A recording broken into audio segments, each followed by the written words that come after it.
Narito po tayo ngayon sa Quezon City Hall kung saan dito po nanilbihan bilang konsehal ang aktor at direktor na si Hero Bautista. Ano kaya ang dahilan kung bakit hindi niya natuloy ang kanyang pagiging politiko? Atin po nga alamin yan. Pero bago yan, subscribe muna kayo sa aking channel at sa Christine Babao's channel.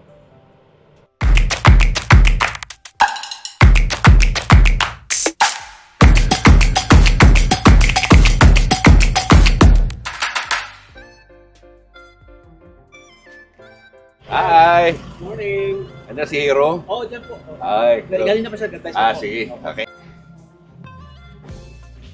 Hoy! Hero! Kamusta?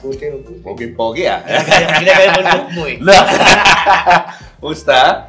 So, ito ang iyong... Close Production Studio. Pero dito ka na rin nakatira? Minsan-minsan, pag may editing, tulog na ako dito. Oo, kailangan i-tour mo kami rito. Ano nangyayari Well, dito? it's a family business, sabing magkakapatid. So, total na sa industry naman kami ng pelikula. Why not open a studio, post-production, ikabilang studio may equipments, may malaking parang studio, pwede ka mag-shoot ng mga chroma, ganun. Sa ano yun, Scout Store naman yun. So, this one, pwede mag-recording, mag-dubbing, sa taas yung ating editing at saka yung view room. Sige, punta tayo ron. Let's walk in. Lipat muna kami ron. Okay. Yan. Ito ang dining area kung saan na pwedeng magchibugan, mag-inuman. Laki nito ah. Dating bahay ito kinonvert lang. Oh, matagal na to. Yung mga 5 or 7 years na rin. Oh, gaganda ng mga painting mo ah. Koleksyon ni Utol. Marcel Antonio. Oo, koleksyon ni Kuya yan. Wow. So partner mo si Herbert, bale? Kami yung tatlo magkakapatid. Family business namin to. Kilala ko itong mga artist na to ah. Oo nga. Ito si Daniel de la Cruz. Dito naman ang ating editing room 1. Diyan. Oh, ano meron? Hello si brother, kumusta ka na? I-edit namin Alam ko nangyayari. yung episode ng Biyang, yung sa mga episodes. So, ano to? Biyang, Biyang. Angel sa Lupa. Saan ito lalabas? Anong channel? Well, ito YouTube din to, tsaka Facebook. So, nire-edit ko para sa schools naman. Para market sa schools. Oh, okay. So, this is a movie. Parang gano'n. It's a series of episodes ng Biyang. Biyang ang title. Ayan. Yun. May bigote rin ako yun. Asa ka? Oo nga, no? Ano ako dyan, kontrabida naman ako sa episode yan. Last episode namin yan. Akala ko si Johnny Delgado yung ka-ex. Nagulat ako eh. Pagbabayaran mo sa ginawa niyo ito. Sa ikaw bida rito. Kontrabida. Hindi, kontrabida sa, ng bidang bata. Tatay Hari, Yan. kung Batang bida. ikabubuti po ng aking mga Parabas para sa, sa mga estudyante lalabas namin. Ikaw nag-produce, Vale? Co-producer. Pero akin ang gamit. Cameras. Yan, sa studio namin ginawa sa studio isa. Ano yung pinaka-theme ng ano na to? Bata na gumagawa ng good deeds. Bawa, salbahe yung tao, kinausap lang niya, bumabait na. Kaya ang title, Biyang Anghel sa Lupa. Biyang Anghel sa Lupa. Pero di siya papalabas sa TV. Well, streaming. Streaming lang. Eventually, after sa schools, i-rare ko pa sa streaming naman. YouTube lang, YouTube. YouTube muna. Oo. Active ka pa uli sa movies Ay, sa mga ano Kailangan ibalik showbiz. Yeah, Kung wala naman ako sa politics, so ano. Ganda. Dito naman ang color grading room. So, dito pala. Kumukas nga. Dito naman ang color grading. Para pagtimpla ng kulay ng pelikula, kung gusto magawing sepia o natural color, pwede. This is the preview room. Ang ganda. Okay. Parang home theater ang dating Yes. No? Ayan, may projector. Ayan, guys. Tapos project yung pelikula dito. Ilalatag dito yung finished product. Sa computer, ito yung audio system. Tapos ipapalabas dyan. Tapos, sino gumagamit nito, Bale, ng mga shows o mga TV, Well, mga series? Mga TVC, Usually, client din namin ng ABS, Star Cinema. Client nyo? Nag-outsource din sila. Oh. Kahit pelikula, dito rin ginagawa yan? Yes, dito rin. Ang pelikula, ganyan na? Digital na? Digital na, Hindi na katulad dati, no? Naabutan mo pa yata yun, yung rolyo, no? Pelikula. Oo. Mas matagal yun, proseso nun. Dahil kailangan mo i-transfer ang negative sa positive. Oo. Ito lahat digital. Ang bilis ng gawin. Guys, kasama na natin ang dating child star na parang di yata tumatanda, no? Mukhang child pa rin. Mr. Hero Bautista. Magandang araw. Hero, kamusta? Araw. Long time no see. Kamusta ka na? Ito, still short. Mahaba naman ang buhay. Oh, nagde-direct ka na ngayon? Yes. Ano dire-direct mo? Right now, ginagawa ko yung sa YouTube, yung Biyang Anghel sa Lupa. Nire-re-edit ko ngayon siya para maging pelikula para sa schools naman, yung market.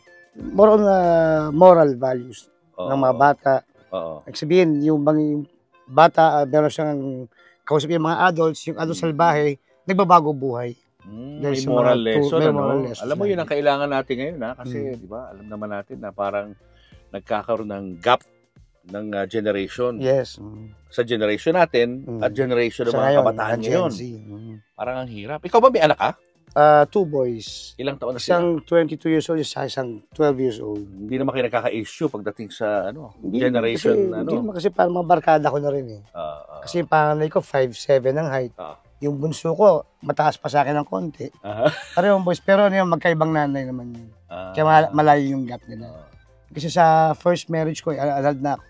Sa second, yun nga, unfortunately, missing in action naman. Hanggang ngayon, hindi pa rin siya nakikita? Hindi pa nakikita. When was the last time siya nakita? Well, parang after akong galing sa city nung ako'y nag-privilege speech bago ako ma-rehab, after a few days, nawala na rin siya. Ano yung talagang tingin mo ba? Nagtago siya? I have no idea. O may nangyari sa kanya? I have no idea. Pero okay naman siguro sana siya. Pero that's been how many years? Kailan ka ba nag-privilege speech noon? That was 2017 yata. 2017. So ilang years na yun? Oo. Tagal na, no? Halos magsasampung taon na na hindi siya nakikita. Hindi siya nakikipag-communicate sa anak niya. Not even sa parents niya. So, pero sa akin lang, dasal ko sana okay naman siya ngayon. Okay. Well, sana nga kung sakaling nanonood siya, no? Kung sakaling biglang lumutang, okay lang sa'yo? Bisitahin yung anak nyo? Okay lang, ang problema rin. Dahil anak naman namin yung bata. Kamusta naman yung bata? Sa akin naman yung parang... Hindi naman nagtatanong tungkol sa nanay? Once yung nagtatanong, anong sinasagot mo? Sinasagot lang namin, nasa abroad, kaya somewhere. Anyway, it's been years since pumasok ka sa politika. Yeah. Hindi ka na nag-file ng iyong candidacy for next year? Hindi na muna kasi I have to attend to my children dahil matagal akong for 6 years akong hindi nakakasama sa kanila dahil nga busy sa politics, diba? So ngayon, it's about time naman na since di mo pinalo nakaraan, ngayon gusto mo muna i-spend yung time sa anak ko, back to show business, filmmaking, para maiba naman yung takbo. Diba? Pareho kayo ni Bistek. Si Bistek ayaw na rin magpolitika muna. Hindi pa namin pag-usapan, pero siya nag-file. Ako nag-file ako ng kuko kahapon. So busy ka ngayon dito sa iyong business, no? Na family business. Family business na production. Yung production sa company kasi is Heaven's Best Entertainment. Ngayon yung equipments namin at saka itong post-production, Crowning Glory, equipment services, rentals. Tapos nagtayo ka ng production, yung Triple H Entertainment Production, yun mo sa company ko naman sa. So mula doon sa post-production studio, ano naman ito nasa likod natin? Ito ang physical studio for the equipments, yung pwede mong rentahan ng task, parang studio for CGI, photography, depende. Pwede magawa ng set yan, mga ganun. Okay, sa loob.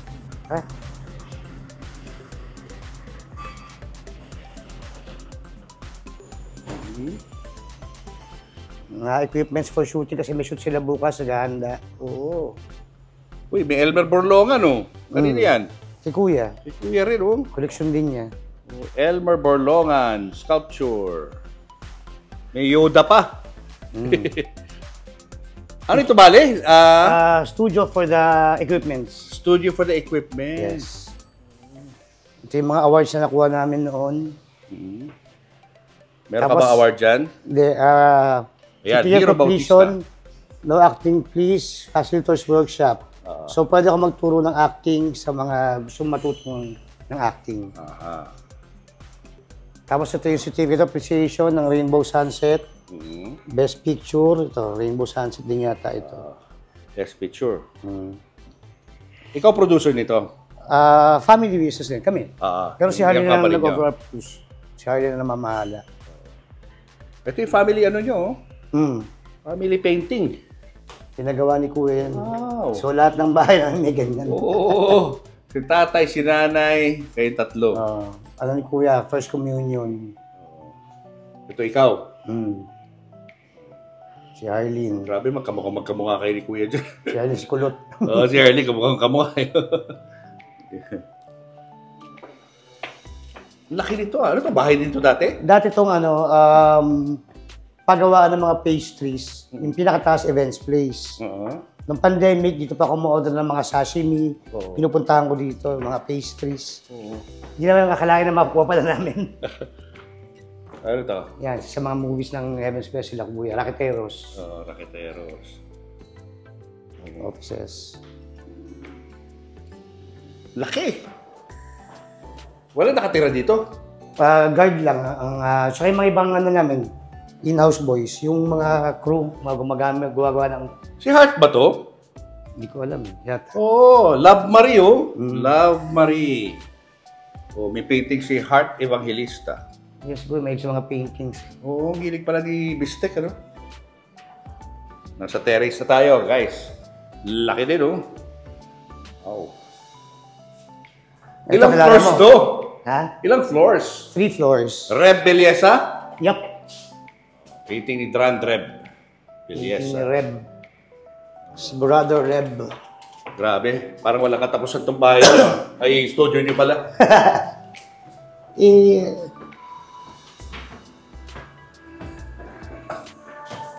Ito, standby area. Ah. Pag may shoot dito sa studio. Ngayon, the studio is super big, high ceiling. Medyo nililinis lang ngayon. Kasi pinapaya siya. Ano gagawin dyan, Hero? Dito sa malaking to? Usually, pag mayroong product launch, kaya chroma shoot yun ang ginagamit. So, isa rin yung painted white o kaya minsan green for chroma. Pinaparent nyo na yung place? Pinaparent namin. So, pwede siya maging sound stage. Laki. Grabe. Tapos, pwede ka rin sa taas, tumambay, mag-yosi. Pag may party, pwede rin dito sa taas.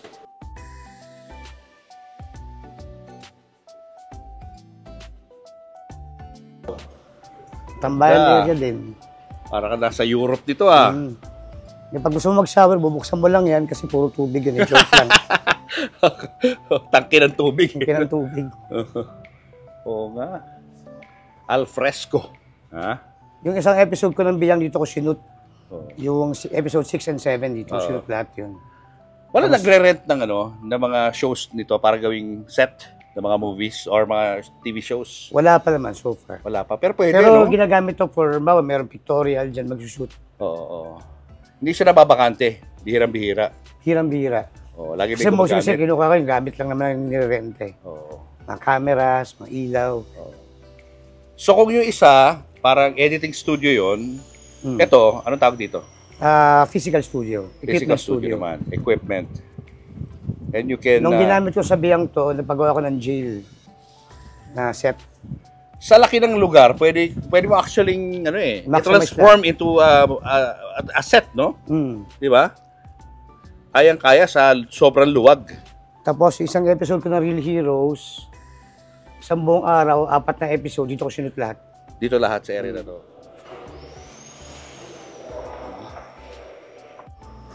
Ito pwede gawing green screen, no? Kukulayan lang ng green. Green, Pwede siyang gawing malaking set. Sa harap, frontal sets lang. Oo. May aircon yan.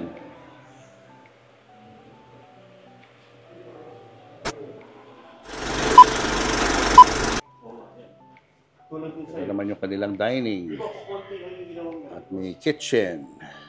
Yan guys, may kitchen. Ito equipment area. Yung storage ng mga ilaw, cameras. Kasi yung ibang camera nasa mga box pa. Pinaparent nyo rin? Pinaparent yan. Mas pwede kami generator pero sa isang lugar yung generator. Laki din ang investment dito, Ang namamahala ngayon, anak ni Harleen sa mga equipments na pinaparenta. Si Abidja. Yeah.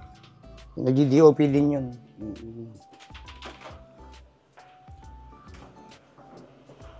Yung iba, battery. Hindi ka pa rin pala totally detached sa movies. Hindi pa. Na first love mo, no? Ito talaga eh. Dito ka nagsimula talaga. Paano ka ba na-discover? Kasi 1976, nagkaroon ng audition ang show na Kalus Kosmos. Na ang director noong time na si Mr. M. Shout out, Mr. M. Mr. M. Pwede pa ako mag-artista sa'yo. Merong audition for kids. It's a kids show. Parang ang TV ngayon, parang gano'n. Ilang taon ka doon? I was only 6 that time. 6. Si Kuya is 7 that time. Ang nag-audition si Kuya. Pero sumasama lang ako. Lalaro-laro ako sa gilid. Kasi nung bata kasi ako, may lang magsukli ng buhok. So nasusukli na merong lagayan, suksukan. Nakapin dito yun. Kapag lalaro kami gano'n, suklay akong buhok, suklay. Nakita yata ako ni Mr. M. O ni Tito Doing Bukiron, sabi, yung batang yun, oh, si Kuya nag-audition, ako kinuha. Pero si Kuya kinuha rin, kasi binulungan ng AirPods. Ilang taon na ka? Nauna akong kunin. Pero di ako nag-audition, naglalaro lang ako sa paligid. Oh. Okay. Anong reaction ni Kuya nung ikaw yung kinuha? Hindi mo nagalit sa'yo? Hindi ko na alam kung ano naging reaction niya eh. Pero napagkukwentuhan namin yun. Minsan tatawa-tawa lang pag mag-usapan namin yun. Ikaw nga nag-audition, di ako naman nakuha. Kasi mas pogi ako sa'yo kung bakit lang. Ano mga hindi mo makalimutan doon sa Kalus Kosmos? Well, nung panahon na yung ABS-CBN ngayon, naging Channel 4 yan eh. Dahil iba nakuha nga ng government. So, doon ang taping namin, minsan sa Broadcast City, pag ganun-ganun lang. Yung hallway ng ABS-CBN ngayon, yung hallway papunta sa mga studio, doon kami nag-skateboard lagi. Skateboard. Kaya may taulo sa amin ni Tito Doming Bukiron, yung AD, ni Direk Johnny nun. Lagi sabihin, asan kayo? Nahanap kami lagi nila Ate Maria, nila Ate Myla. Maricel, no? Soriano. So, laging gano'n. Pag hinahanap kami lagi, nagagalit pag magre-rehearse na. Lagi kami nawawala. Kasi lalaro kami. Isa pang fun memory kasi, nung malipat sa Broadcast City ang taping, every lunch at dinner, pupunta kami sa celebrity, para doon kumain. Kasi malapit lang sa Broadcast City, lalakarin mo lang yun. So, celebrity, di mo nakain. Tapos nang mauso yung mga out-of-town shoot, pag ganun, sa Makiling, sa ganito, masaya rin kasi parang bonding na naming cast members. So, siyempre, yung mga senior cast, Lola Chichay, Gary Lising, di ba? Tito Gary, writer din siya ron, Tito Bert Marcelo. Maraming na-input sa aming mga bata noong time na yun. Yung discipline, tsaka yung how to respect elders, how to respect senior actors. O doon tinuturo sa amin nila AirPods din yun. Nowadays kasi may mga stars tayo na medyo hindi ganun ka, alam mo yung masyadong tahimik lang or snobbish, di ba? Hanggang kailan mo ginawa yan? 14 years old kasi haba ng show na yun. Oo. Saka sikat na sikat kayo noon. Dahil wala naman distraction ng mga panahon na yun eh. Wala pa social media. Tinalo namin ng basketball. Paano? Kasi kasabay namin yung oras ng PBA. Talo sa rating. Oo. Siyempre pag bata nun, sabihin ng bata, kalusus-mus na, ililipat sa Channel 9. Anong oras yan? 7 o'clock. Ng gabi. Kasabay ng PBA talaga. Oo. Kaya rating, talo sila. Wow. Sa rating naman ng, di ba meron sa Saturday show. Sunday, sabay ng oras, same time, 7 p.m., Superstar man ang palabas. Kay Nora Honor. Talo rin namin sa rating yun. Wow. Tinalo nyo si Ate Guy. Oo, sa ratings. Amazing. Kasi children's show yan eh, di ba? Ibang nung panahon na yun, no? Wala namang social media masyado, kaya tutok lang sa TV. Habang ginagawa mo yan, nag-artista ka na rin sa pelikula? Well, yun ang una kong TV show. Wala pa. Wala pang pelikula nun. Tapos, ako unang lumabas sa pelikula kaysa kay Kuya. Okay. Ang unang pelikulang ginawa ko noon, si Ninong Rani Pangbida, yung Bandido sa Pangbato. Yun ang first movie ko. Tapos sumunod naman kay Nora Honor, yung Darling Buntis Ka Na Naman. Tapos tuloy-tuloy na, tapos pangatlo kay Ninong Dolphy, yung Bugoy. Si Kuya, nag-movie siya, yung kay Ninong Tito Joseph Estrada, yung Mamang Solbitero. Yun ang first movie niya. So, well, si Erpat si director doong araw, si Erpat. So, may mga connection ng mga producer, directors, actors. Kasi, partial Lois Kang. So, Mga barkada niya yung mga yan. Sila FPJ, no? So, Pero grabe nakatrabaho mo yung mga icons, ha? yes. Oh. Nora Honor, Dolphy, sino pa ba isa? Yung FPJ, Chiquito. Wow. Grabe, naalala mo pa yung mga memories mo with them? Yes, oo. I remember, may eksena na nabaril ako sa pelikula ni Ninong Rani. Yung Baliw sa Pangbato. Buhat niya ako. Kasi patay na ako, kunyari. Nasa likod namin lumalakad yung kabayo. Dito sa may ulo ko, bandali. Dito ako sa ulo ko eh. Humihingi kabayo sa tenga ko, nakikiliti ako, pinipigil ako. Ako na lang, kunyari, Patay ka eh. No? Nakikiliti ako, pinipigilan ko. Tapos, nung nagsushoot kami ng movie na yun, during those days, nag-birthday ako sa bahay, dumating si Ninong Rani. Ang regalo sa akin, yung rifle na pang birds pellet. Pellet gun. Parang eskopeta tawag nila. Oh, parang nung bata tayo, no? Eskopeta. Iba pa yung chupeta. So yun ang regalo niya. Si Ate Guy, ano mga memories mo kay Ate Guy? Si Ate Guy naman, well, I did 4 movies with her. So marami mga kasi mabait naman si Ate off-cam. Makwento, nagbibigay din ng mga advice. Nireregaluhan ka ba? Dahil child star ka eh, di ba? Pero ang unang movie ko nga pala, pinakauna kong movie is with Ate Darling, Julie Vega. Yung Roberta, yung remake na Roberta. Ako si Boy sa movie. Yun ang pinakaunang movie ko. Na nawala rin agad, no? Yung anak ko nga bunso, laging pinapanood, Julie. Papa, you know Tita Julie? Yes, I'm watching her. Itong bata to kilala si Julie Vega. At his age 12 years old. Grabe, no? She left a big mark sa industry, yes. No? Saka medyo mysterious yung pagkamatay niya. Parang dami mga haka-haka sa social media. Nakikita ko eh. Kung ano-ano mga sinasabi ng mga tao eh. Kasi nung bata ako, walang shooting. I sleep over sa bahay na sa milikod ng QI. So every weekend, nag-sleep over ako doon. Nirequest ba ni Ate Julie lagi sa mama ko? Pwede mag-sleep over si Hero dito. Pwede, sige. Naging close kayo? Naging close kami. Ni Julie. Tapos mga kapatid naman niya, naging barkada ko na rin eventually. Kaya nung ginawa yung movie na Life Story of Julie Vega, nakita kami na Mami Pearl, mga kapatid niya. So parang reunion na rin nung ginawa namin yung movie. Ano yan, di ba? Ang magkalaban yan, yung Annalisa versus Flor de Luna. Si Kuya naman sa Flor de Luna napunta. Sa Flor de Luna. Ikaw, wala ka sa Annalisa? Wala. Ang naging show ko noon, kasi ba uso yung Gulong ng Palad. Si Romnick, si Piping. Piping. Nagkaroon sa sarili ng title show, yung Piping. Nung nawala siya sa Piping, ako yung pumalit. Naging Piping ka rin? Oo, Piping. Tapos nung nagbibinata na ako, nagkaroon ng TV show sa Channel 9, yung Dayuhan. Alam ko, inabot nila ate yun eh. Yung Dayuhan. It's yun, parang fictional na yung bata, karakter, nabigyan ng powers ng aliens. Parang gano'n. Kakaiba. Sci-fi, kumbaga. So lahat ng itong mga big names, mga icons sa industriya, nakatrabaho mo halos lahat yan? Halos lahat. Ano ko nakatrabaho si Ate V. Hindi? Wow! Bakit? Wala sigurong project na pwede ako isama doon. Parang gano'n. Pwede pa naman, kung sakaling gagawa si Ate B ng movie. Hindi, pwede mo mag-direct para sa kanya. Pwede. So yan, tuloy-tuloy yan, paggawa mo ng mga movies, ng mga TV back shows. To film show, film industry na yun. Tsaka right now, kasi ako ang presidente ng KEPPT o Actors Guild sa Philippines. Nung si Madam Imelda Papin ay naging PCSO, ako pumalit. Kasi ako yung vice president. So, nung ginawa ni Kuya yung Bagets, anong ginagawa mo noon, nung time na yun? Anong time kasi busy ako sa sa yung Dayuhan, mga gano'n. Series. Pelikula, mga gano'n. So, hindi ako naging part ng Bagets. Hindi ako nag-audition. Pero siya talaga yung parang, yung audition niya, kuno lang yun. Pero kinuha siya ni Boss Vic. Kinuha na agad siya. Parang casted na, kumbaga. Ito yung grupo, ito yan, sila Aga, sila ganito. Tapos talagang sumikat yung ano na yun, di ba? Tapos nagpa-workshop lang sila, sa may ba nag-audition. Ako di ako sumama. Hinayaan ko lang. Kasi prime ni Kuya yun, di ba? How was the fame like nung kabataan mo? Yung reaction ng mga tao? Naniniwala ka nung kasikatan ko ng mga time na yun. Nag-jeep pa, nag-MRT pa ako. Talaga? Oo. Kasi I don't care. Batiin ako, hi, hello. Di ba? Hindi naman kakaiba eh. Naiba lang yung trabaho ko. Pero pag wala sa camera, parang ganun din. Okay, tao pa rin tayo, pare-pareho, di ba? Ika nga naman nila na airpot, nila yung dolphin, yung rani. Kahit na anong taas mo, pananatilihin mo nasa lupa ang paa mo. So, ibig sabihin, huwag ka magyayabang, huwag lalaki ulo mo, kahit sikat ka. Kasi pagka sa taas ka, bababa ka din.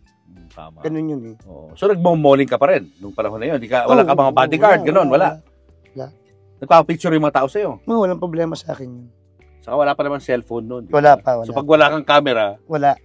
Di ba? Puro bati-bati lang, ano? Oo, bati lang. Tsaka autograph, ganun.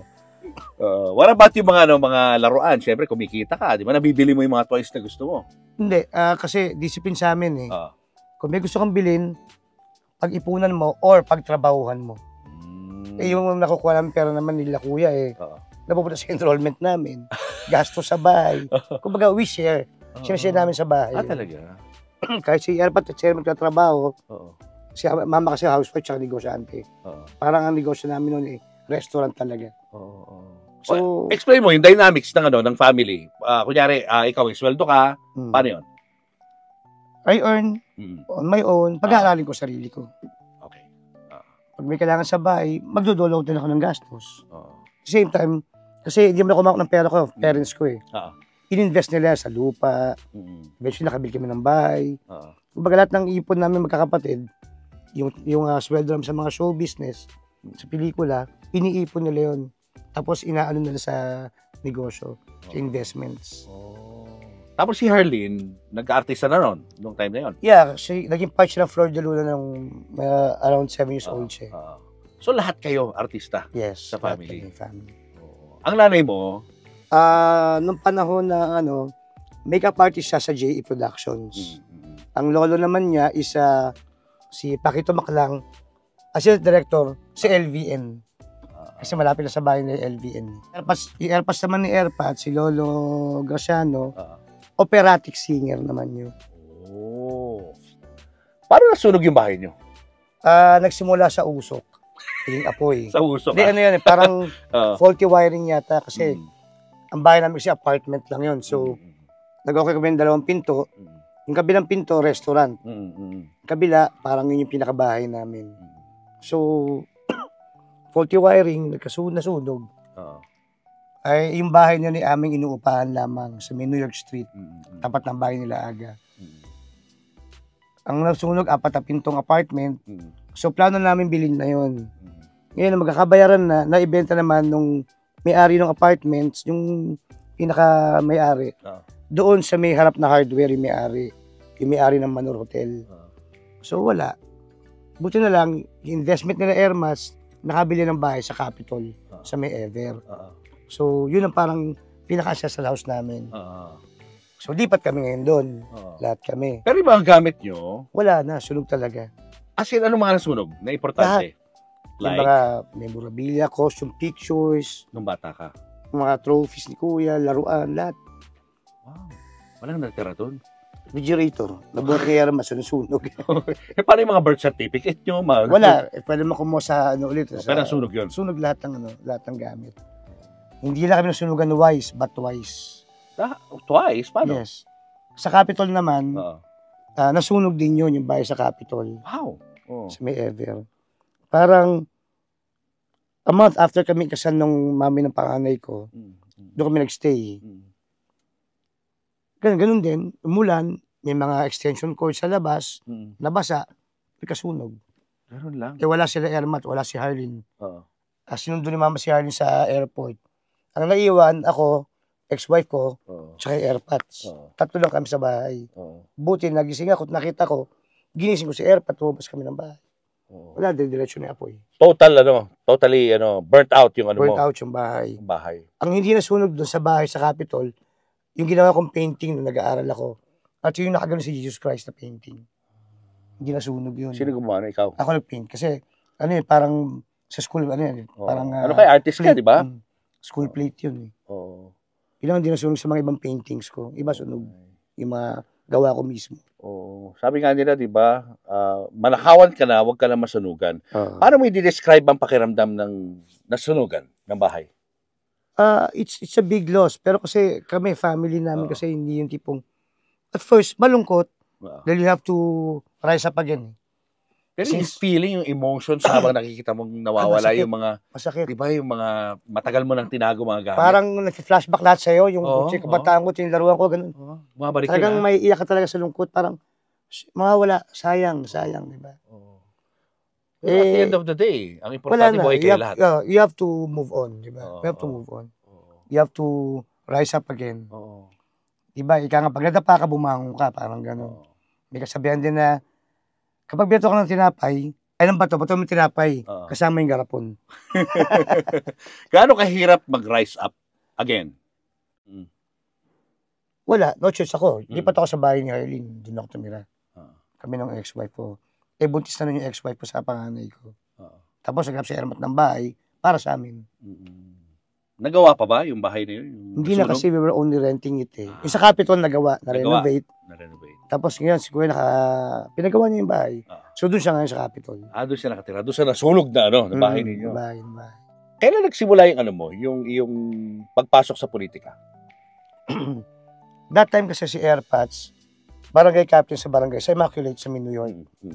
Ngayon, kami ni Kuya ngayon, pinatakbo yung sa Bataan Barangay. Si Kuya naging chairman, nanalo siya. Ako naman yung first kagawad ni Kuya. So, doon na nagsimula ang political life namin magkakapatid. So, eventually, nagkagawad din ako, as konsehal ako. Pero habang ginagawa nyo yan, nag-artista pa kayo? Dalawa? Yes. Active pa rin kayo sa showbiz, no? Tapos, kailan ka naging konsehal? Gusto ko mag-konsehal. Sabi ni Kuya sa akin, mag-konsehal ka na, takbo ka. Sige. Babo ko na, si artist ako, UST. Pagupit ka na, ahit, ganun. Parang October yata yun, sinabi ni Kuya. 7, pagupit na ako kasi mag-i-election na next year, kailangan mga pa niya. Kuya, okay na. Gwapo na uli ako. Sige. Pagdating ng March, sabi ni Kuya, huwag mo tumakbo kasi babalik yung sa konsehal. Siguro mga 4-5 beses yata yung tatakbo ko o hindi. Ilang awat ako ni Kuya. Gupit, pahaba, pahaba. Mga ilang taon na puro ka sa. Finally, sabi niya, Kuya, mayor ka na, congratulations. Thank you. Kung bibigyan mo ka ng posisyon sa City Hall, maging hepe, ng kahit anong ayoko. Si Raul, trabaho nun. Sabi ko, ayoko. Kahit na anong posisyon doon, maging hepe ako sa mga BPL o whatever. Ba't ayaw mo? Kuya, pag sumapit ako dyan, madadamay ka. Mabuti pa patakbo lang ang konsehal. Isip siya. Tama. Pinakbo na akong konsehal. Patakbo na niya ako. Nung last time, as mayor. At nanalo ka as konsehal? Yes. Naka 2 terms ako. Nung 3rd term, medyo, kasi maraming tumakbo din. Kasi naging bakante yung 4 yung nakapwesto, 3 yung kailangan. Kami incumbent, kaming 4, may mga 3 na wala. So, may mga pumapasok ulit.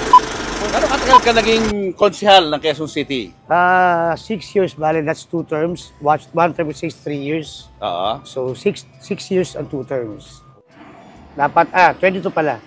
Tapos, natalo. Tapos, mag-election next year, hindi na ako nag-file. Hindi ka na nag-file. Ba't ayaw mo na tumakbo? Concentrate muna ako sa pamilya, tsaka sa family business. At saka ano kasi ngayon bilihan ng boto, hindi ko naman gawain yun. Hindi mo nagawain yung gano'n? Yan natin sila. Sa may mga bata gusto magsilbi, mga bata naman. Diba? Ano mo pinaghandaan yung speech mo nung araw na yun? Well, kausap ko yung speechwriter ni Kuya, sinabi ko gusto ko sabihin. Tapos yung last statement, na nag-adlib ako, sabi ko, Pilipino ako, masunurin akong tao. Sabi nila, may daw, kaya sinubukan ko roba. Marami nalungkot, yung last statement ko, nagpatawa lang ako noon, marami napuno ko yung gallery, actually. Na nangyayari lang pag may city address. Pero that time, napuno ko yung gallery. Marami po sa mga reporter gusto mag-interview, sabi ko, abangan na lang po ninyo sa privilege speech ko. So, nung nagsalita kang gano'n, nagulat lahat? Hindi nila in-expect na gano'n na sasabihin mo? Hindi nila expect.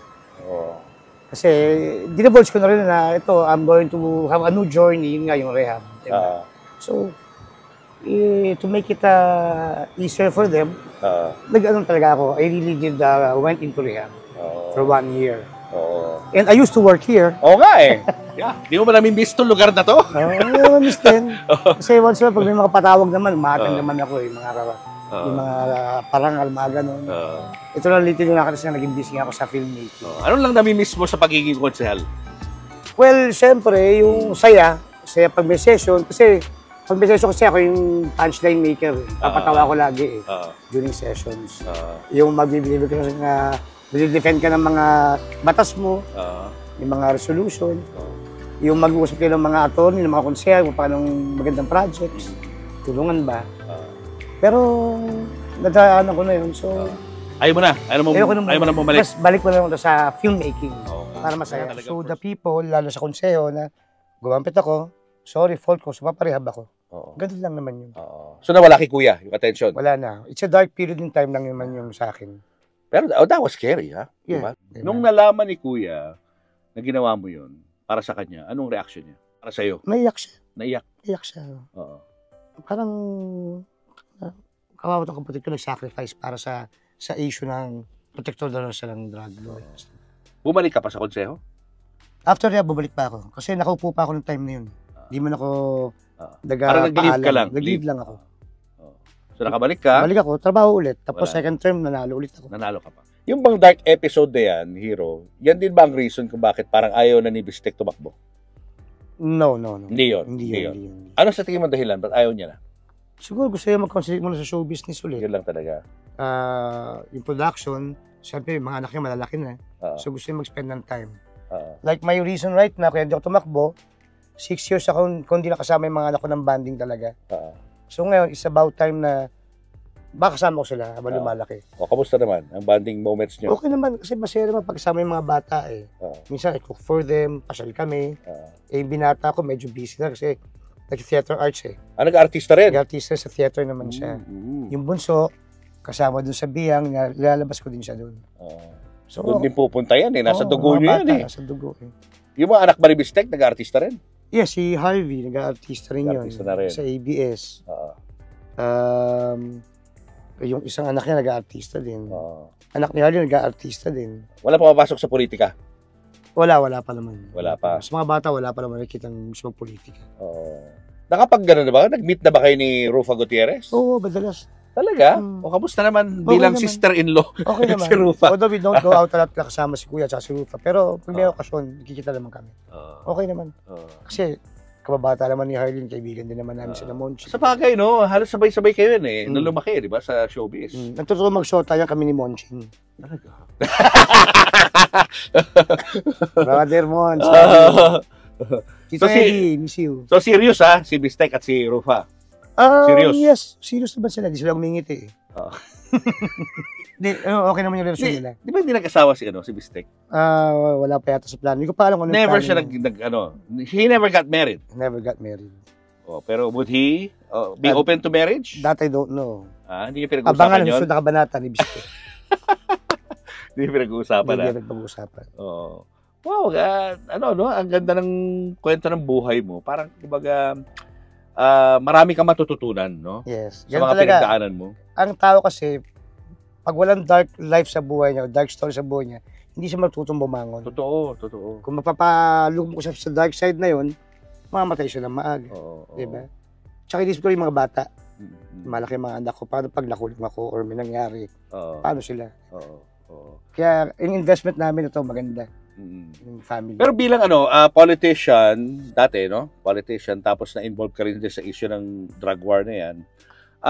Anong pananaw mo dito? Anong sa tingin mo ang pinakamagandang way para masugpo natin yung problema ng droga sa bansa natin? Ano naiisip mo? Well, kung akong Pangulo ng Pilipinas, simple lang. Identify mo lahat ng users. You have to catch the big fish and put them in jail. And then try to teach people, mostly children, not to do drugs. Have a campaign na talagang bawal ito. And linisin mo ang barangay. See to it na walang pusher, walang user. Bigyan mo sila ng sports activity, pangkabuhayan. Yun naman nangyayari sa mga tao pag walang trabaho, pag hindi active sa buhay. So, you really have to work hand in hand, the government and the people. Hindi ka sang-ayon sa yung drug war na patayan, gano'n? You don't have to kill, hindi ba kailangan pumatay ng tao eh. May human rights tayo, di ba? So dapat lang, balansin lang natin. Saka ikaw mismo being a drug dumaan user, na ako sa ganyan eh. Tumaan ka, di ba? What if, kunyari, ikaw yung pinatay? O di hindi ka na nakarecover, hindi ka na nakaroon ng chance. Di ba nakausap ngayon? Diba? Saka hindi ka na nagkaroon ng chance Yes. para makarecover. Kwento yung buhay mo. Yes, kasi ano yan eh, tandaan natin lahat, Oo. sa buhay ng tao may pagkakataon magbago. Pag nagbago, pangawa ko yung pagbabago na yun, at pasalamatan mo, yung mga taong tumulong, syempre yung Diyos, pasalamatan mo din. Dahil nandiyan ba tayo? Kung man kinakaya o dapat itago, kasi para sa ibang tao, matuto rin sila. Diba? Na there's always a second chance.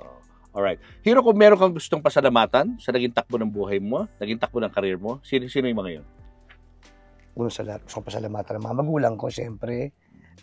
Ang ating Panginoon Diyos, mga kapatid ko, at sa mga tao sa paligid ko.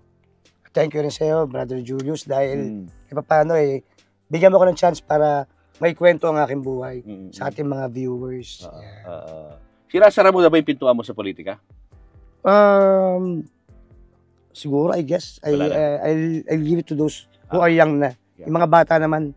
Kasi kami mga adults, we really have to be happy in life. So tayo, serve my 2 terms ng maayos. As CAP President, Actors Guild President, pwede mong tumulong sa tao. Public service din naman yan eh. Tutulungan ko yung mga category C, yung mga talents, extras. Kaya, kung sige ako mag-attend, lagi sa patawag ng DOLE para sa IRR ng Eddie Garcielo, na kailangan i-implement, na kailangan magkaroon ng tamang oras sa trabaho, tamang pahinga, lalo sa mga talents.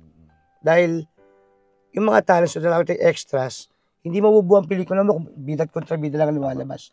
Kailangan meron kang crowd. Meron kang mga taong ganito lumalabas na ganito. So as director, filmmaker, kailangan mong pangalagaan lahat. From the actor, cameraman, yung staff sa baba.